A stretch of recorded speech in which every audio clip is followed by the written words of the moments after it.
பாட்டமில் ஃபுல்லாக scale marks form ஆகிடுச்சு. இதுக்கு காரணம் என்னென்னா வாட்டர் ஹார்ட்னஸ்.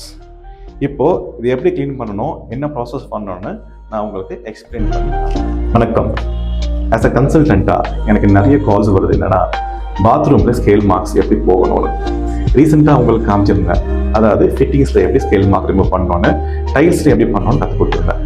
இப்போது ஷவர் கியூபிக்கலில் ஸ்கேல் மார்க் இருந்தால் எப்படி எடுக்கணும்னு உங்களுக்கு டெமான்ஸ்ட்ரேட் பண்ணி காட்டுறேன்.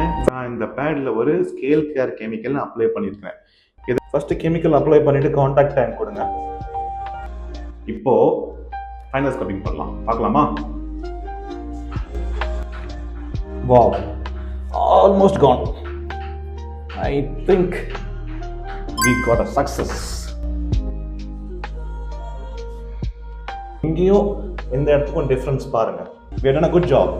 என்னதான் கிளீனிங் பண்ணாலும் நீங்க ஷெட்யூலை மெயின்டைன் பண்ணாம ரெகுலரா நீங்க க்ளீன் பண்ணாங்கன்னா இப்படிதான் மாறும் ஸ்கேல் மார்க்ஸ். However, உங்களுக்கு இது மாதிரி ஏதாவது பிரச்சனை இருந்தா connect with me. We are there to guide you.